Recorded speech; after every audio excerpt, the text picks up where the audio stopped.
En el 2020 aprendimos que el amor y la solidaridad, esas son las fuerzas que nos mueven. En Coop Mam somos parte de tus experiencias y sueños. El futuro es ahorra. Cooperativa Mamoncito, deposita tu confianza.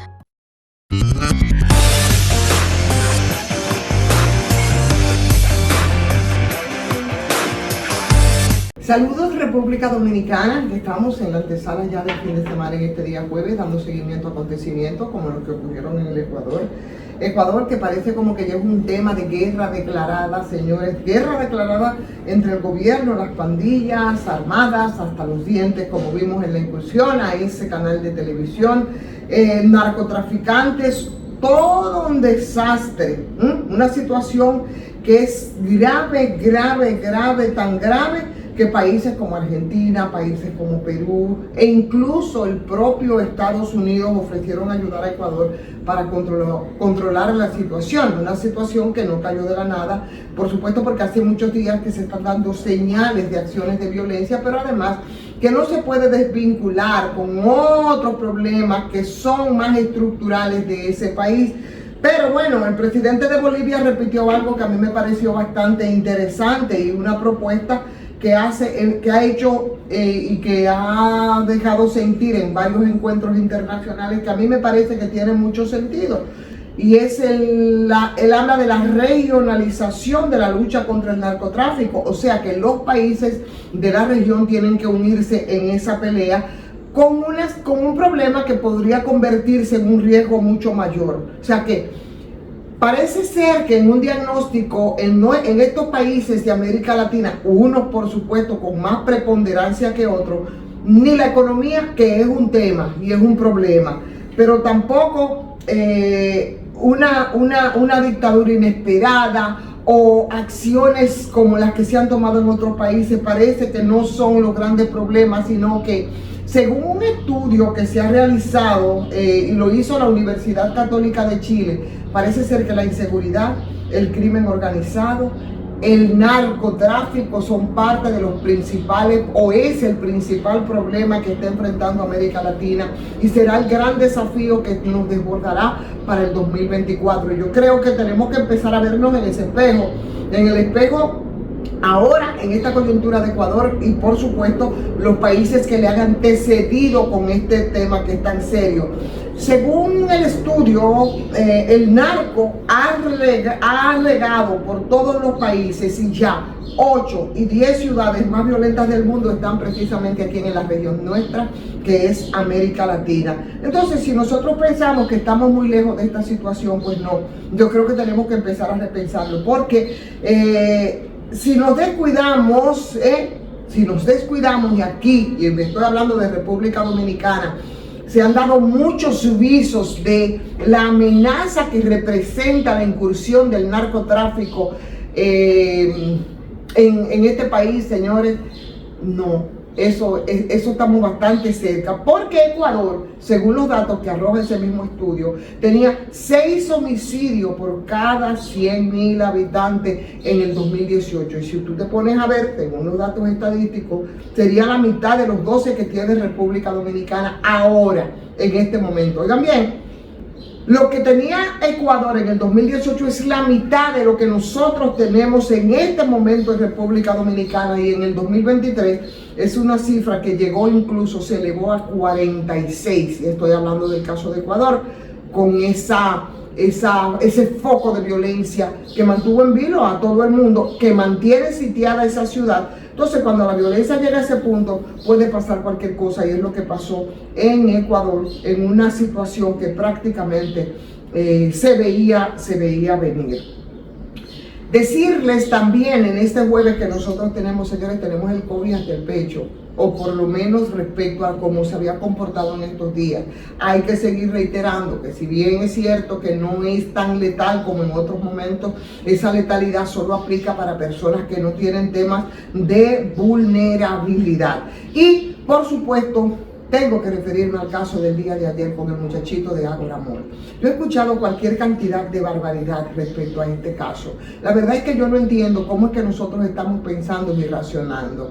La verdad es que yo no puedo entender la superficialidad con que aquí se están tratando algunos temas y cómo se están distorsionando a la vez los temas que son importantes y que tienen que ver precisamente con todo ese olvido en términos de política y de deudas que arrastramos y que al final los resultados son casos como el que vimos en el día de ayer. Señores, es una realidad social importante lo que pasa aquí en República Dominicana con los niños de la calle. Esto representa un cuadro que es profundamente dramático y que la sociedad pueda mostrar y que las ciudades puedan mostrar como nosotros lo hacemos.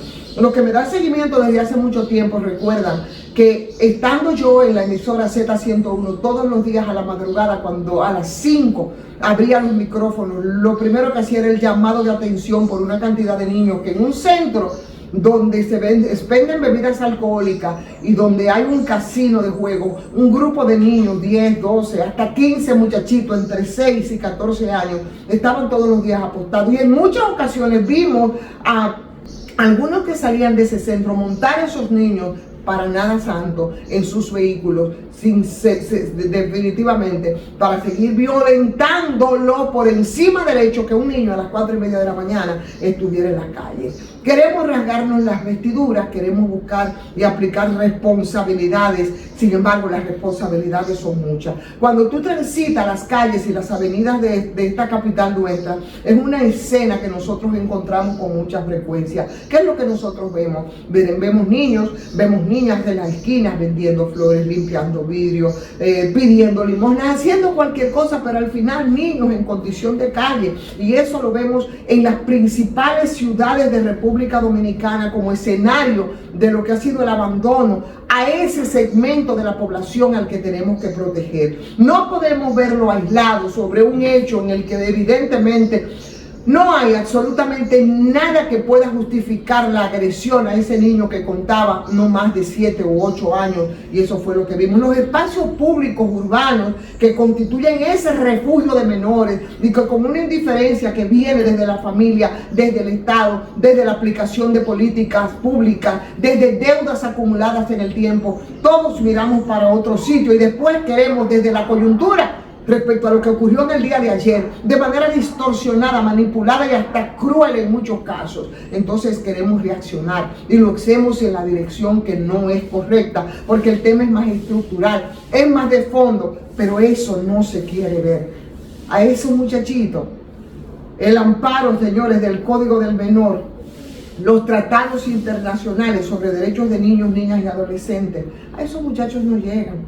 Esos espacios públicos que lo vemos como el Malecón, como la Avenida Independencia, que son unos ambientes nefastos, terribles para esas criaturas con denegación de derechos. Los palomitos del Malecón, los muchachitos huele cemento, los delincuenticos con... Eso es lo que decimos, y lo decimos con saña, y lo decimos de manera revictimizante, pero bueno, vamos al fondo del problema, porque a esos muchachitos hay que garantizarles derechos y son un producto de la denegación de derechos. Aquí vemos con demasiada indiferencia. ¿Qué vamos a hacer entonces? ¿Por qué no pedir que se apliquen más políticas, que se den más oportunidades, que se pongan en práctica las instituciones que tienen que lidiar con este caso, programas más integrales, datos no actualizados, por ejemplo, del Fondo de las Naciones Unidas para la Infancia, dan cuenta, porque no es un fenómeno solo de República Dominicana, que más de 100 millones de menores están abandonados en el mundo, y de esos aproximadamente un 40% lo tenemos nosotros aquí en la región, en América Latina. La diferencia de los muchachitos y las muchachitas que permanecen una parte del día en las calles y que regresan con los familiares de aquellos que pernoctan en la calle, ese último grupo, ¿ustedes saben qué porcentaje representa? El 25% del total de los niños en situación de calle. Entonces el asunto es mucho más macro, es mucho más amplio.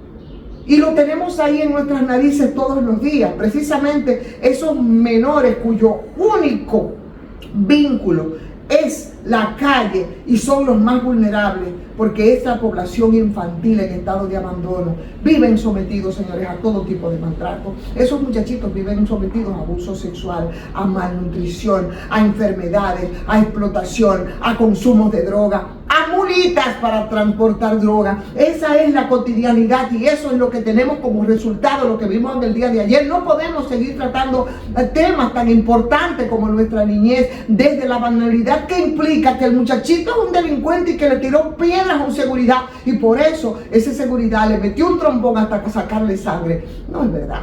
Yo creo que tenemos que humanizarnos, sensibilizarnos y por supuesto hacer una mirada más crítica frente a problemas sociales que, como los niños en condiciones de calle o en condiciones de abandono, necesita políticas más integrantes.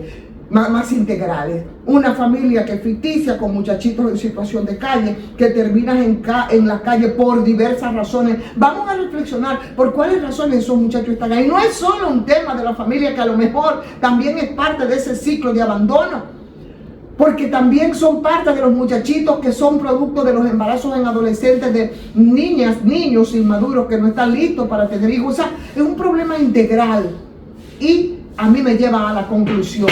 Y de verdad me enerva mucho la hipocresía, pero también me da mucha rabia la forma ligera en lo que muchos se refieren a estos casos, a esos mismos casos que ellos ven permanentemente con indiferencia. Estamos hablando de la población de los niños. Y como siempre se ha dicho, que los niños son el futuro de la patria. Entonces aquí, en este jodido solar alusado que se llama República Dominicana, señores, simplemente hace muchísimo tiempo que la patria está en peligro.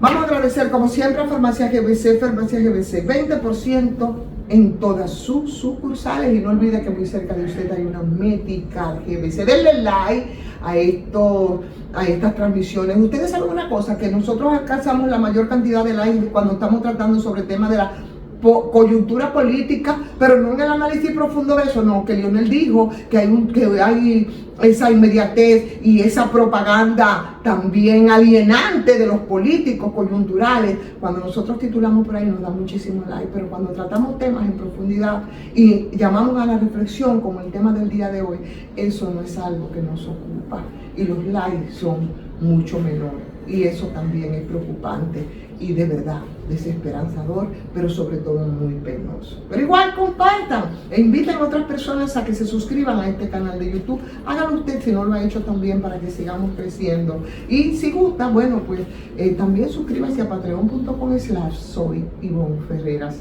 Muy buen jueves para todos y todas.